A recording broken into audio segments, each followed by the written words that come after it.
সংসারে লক্ষ্মীশ্রী ধরে রাখার জন্য কিছু সহজ নিয়ম, যার ফলে মা লক্ষ্মী আমাদের সংসারে সব সময়ের জন্য স্থায়ীভাবে বাস করবে।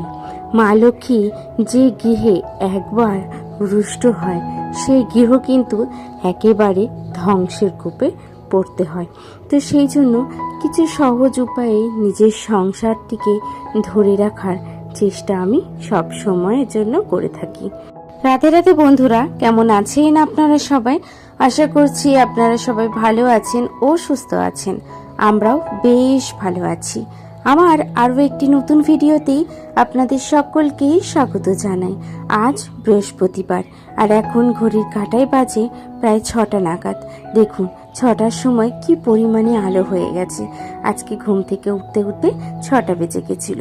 তো ওদিকে আমি এখন নিজের কাজগুলোকে শুরু করে দিয়েছিলাম। ঘুম থেকে উঠেই তো সবার প্রথমে কিছু সহজ নিয়ম আপনাদেরকে পালন করতে হবে। সেই নিয়ম পালন করলে আপনার সংসারের মা লক্ষ্মী কিন্তু কখনোই রুষ্ট হবে না।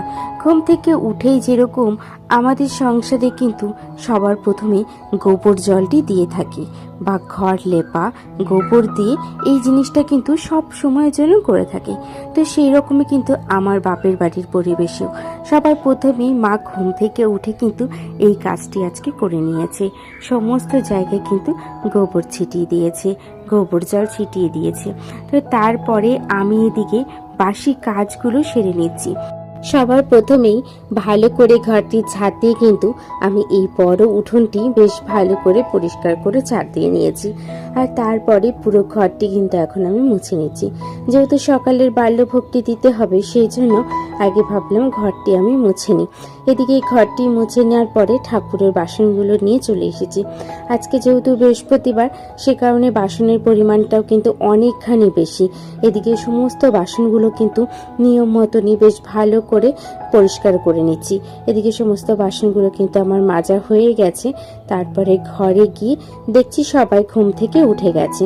সে কারণে ভাবলাম যে যেহেতু ঘুম থেকে উঠে গেছে, তাহলে আমি এখন বিছানাটা গুছিয়ে নিই।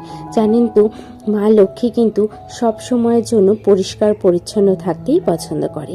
সেই রকম আমরাও কিন্তু আমাদের সংসারটিকে বেশ পরিষ্কার পরিচ্ছন্ন করে রাখতেও পছন্দ করি। সেই রকমই জানেন তো, ঘুম থেকে উঠেই বাসি বিছানাটা কিন্তু সবার প্রথমে পরিষ্কার করাটা দরকার। কিন্তু সব সময় যদি না হয়েও থাকে, কিন্তু ম্যাক্সিমাম টাইমেই আমি চেষ্টা করি যে নিজের বাসি বিছানাটাকে আগে কিন্তু গোছানো। সেরকমই দেখুন, আজকে অন্যান্য কাজ ফেলে সবার প্রথমেই কিন্তু বাসি বিছানাটা গুছিয়ে নিয়েছি। একে বৃহস্পতিবার, তাই নিয়ম মনেই কাজগুলো কিন্তু আমি সকাল থেকে শুরু করে দিয়েছি। আর ঘরটা দেখছি একটু এলোমেলো হয়ে রয়েছে, সে কারণে ভাবলাম কি আগে ঘরটি পরিষ্কার করে নিই। এদিকে দেখুন বাসি বিছানাটা উঠিয়ে আলনাটিও পরিষ্কার করে নিয়েছি। মা লক্ষ্মী যেখানে পরিষ্কার পরিচ্ছন্ন থাকে সেই স্থানে থাকতে বেশ পছন্দ করে। সেই রকমই কিন্তু মা লক্ষ্মীকে ধরে রাখার জন্য এই নিয়মগুলো কিন্তু আমরা গৃহিণীরা সব সময়ের জন্য করে থাকি। এদিকে আমি আলনাটিকেও বেশ ভালো করে পরিষ্কার করে এখন সমস্ত শোকেজগুলোকে হালকা করে ক্লিন করে নিচ্ছি। ওই যে বললাম, আমাদের জানেন তো এতটা নোংরা হয় ঘরের জিনিসপত্রগুলো, তাই প্রত্যেকটা দিন ক্লিন করাটা খুব প্রয়োজনীয় মনে করি আমি। তো এদিকে দেখুন সমস্ত শোকেজগুলো পরিষ্কার করে নিয়েছি। আর তারপরে চলে গেছিলাম স্নানে। স্নান সেরে এখন নিচে একটু রেডি হয়ে নিচ্ছি। আজ তো বৃহস্পতিবার, শ্বশুরবাড়িতে প্রত্যেক বৃহস্পতিবারেই যেহেতু আমি শাড়ি পরি, কিন্তু এখানে আর সেটা সম্ভব হয় না। তো সেই জন্য ভাবলাম কি একটা পরিষ্কার ধোয়া নাইটি পরে কাজগুলোকে করি। তারপরে তো পুজো দেবো, ঘট বসাবো, অনেক নিয়ম আছে। তো তাই প্রত্যেক বৃহস্পতিবারে কিন্তু আমি সমস্ত নিয়মগুলো এক এক করে কিন্তু পালন করি। মা লক্ষ্মী হচ্ছে অর্থের প্রদায়নী, আর মা লক্ষ্মীর কৃপায় আমাদের সংসারের অর্থ সংকট কিন্তু দূর হয়, সুখ শান্তিও বজায় থাকে। আর তারপরে জানেন তো, নানান রোগ ব্যাধি থেকেও কিন্তু আমরা মুক্তি পাই। আর জানেন তো, মা লক্ষ্মী যে গৃহে থেকে একবার পরিত্যাগ করবে, সেই গৃহে কিন্তু ধ্বংসের কোপে পড়তেই হয়। কারণ কি, যারা পাঁচালি পড়ে তারা তো জানেনি যে মা লক্ষ্মীর কত রকম মহিমা রয়েছে।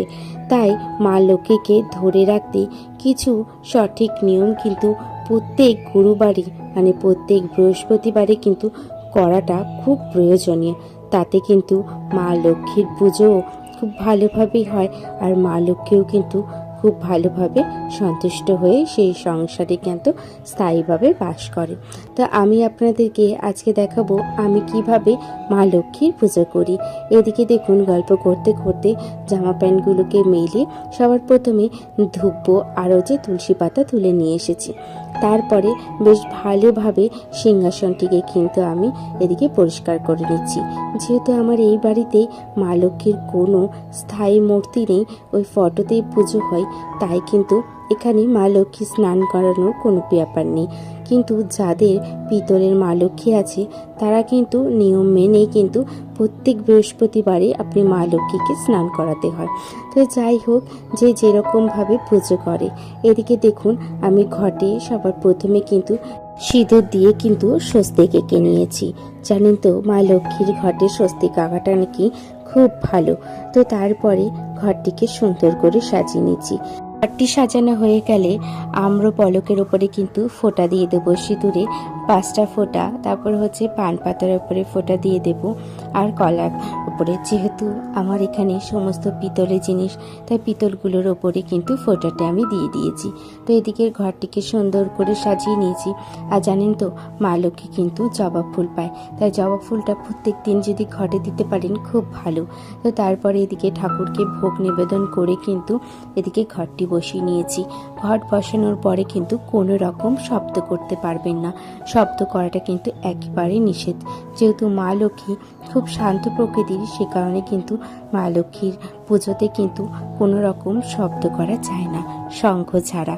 তো তারপরে এদিকে তুলসী তলায় জল দিয়ে আমি কিন্তু ঘরে এসেই এক মনে কিন্তু পাঁচালিটি পড়ে নিচ্ছি। পাঁচালি পড়ার পরেই কিন্তু আপনারা যারা যারা পাঁচালি পড়েন তারা ঠিক জানবেন যে মা লক্ষ্মীর কত রকম মহিমা আছে। যে একবার রুষ্ট হলে কতই না সংসার কিন্তু একেবারে ধ্বংস করতে পারি, আর তার মহিমার দ্বারাই কিন্তু আমরা সংসারে কিন্তু সুখ শান্তি বজায় রাখতে পারি। আর এদিকে অর্থেরও কোনো দিন কিন্তু কোনো রকম কিন্তু অভাব হয় না। তো যাই হোক, এদিকে তো পুজো দিয়ে দিয়েছি। তারপরে পুরো ঘরটি ঝাড় দিয়ে রেডি হয়ে চলে গেছিলাম। আজকে নাকি আমাদের বাড়ির সামনে দেব আসবে, তাই ভোটের প্রচার করতে। তো সেই দেখতে গেছিলাম। আর জানেন তো, যখন সামনে এসেছে ভিডিও করতেই ভুলে গেছিলাম। যাই হোক, দেখে তো চলে এসেছি। আসার পরে বিকেলের কাজগুলি করে নিচ্ছি। সকাল বিকেল কিন্তু এই যে কাজগুলো কিন্তু করাটা খুবই প্রয়োজন। তাতে কিন্তু মা লক্ষ্মী কিন্তু একেবারেই কিন্তু রুষ্ট হয়নি। কখনোই সংসারের বাসি কাজ বলুন বা বিকেলের কাজ ফেলে রাখতে নেই। এই কাজগুলোকে আগে শেষ করতে হয়। সেই রকমই দেখুন, বিকেলের কাজগুলো আমি শুরু করে নিয়েছি। এদিকে জামা প্যান্টগুলোকে তুলে ঘরটি কিন্তু ঝাড় দিয়ে নিয়েছি। আর ঘর ঝাড় দেওয়ার পরে এখন করব কি, পুরো উঠোনটি ঝাড় দিয়ে নেব। যেহেতু এত বড় উঠোন, সেই জন্য ভাইকে বললাম কি একটু উঠোনে জল ছিটিয়ে দিত, কারণ কি না হলে প্রচণ্ড পরিমাণে ধুলো হবে। তো সেই মতনই ভাই কি করলো, পুরো উঠোনে কিন্তু পাইপের দ্বারায় পুরো উঠোনটায় জল ছিটিয়ে দিয়েছে। আর জল ছিটিয়ে দিলে কিন্তু উঠোনটি ঝাড় দিতেও বেশ সুবিধে হয়। দেখুন, সকালেই কতই না নোংরা ফেলেছি, তারপরেও কত পরিমাণে নোংরা এখন জমা হয়েছে। তো যাই হোক, আমি এদিকে বিকেলের কাজগুলোকে শুরু করে নিয়েছি। তো এদিকে বিকেলের কাজগুলো করার পরে সমস্ত জায়গায় জল দিয়ে দিয়েছি, গঙ্গা জল। আর তারপরে সন্ধে প্রদীপটি আমি ধরিয়ে দিচ্ছি। প্রতি বৃহস্পতিবারে ধূপ ধুনো আর সন্ধে প্রদীপটি ধরানো খুবই জরুরি। সেই রকমই সারা জায়গায় কিন্তু আমি ধরিয়ে দিয়েছি। তো চলুন, আজকের মতন ভিডিওটা আমি এখানেই শেষ করলাম। আশা করছি আজকের ভিডিওটি আপনাদের বেশ ভালো লাগবে। দেখা হচ্ছে অন্য একটি ভিডিওতে, অন্য কিছু গল্পের সাথে। আপনারা সকলে ভালো থাকবেন, সুস্থ থাকবেন। আজকের মতন ভিডিওটা আমি এখানেই শেষ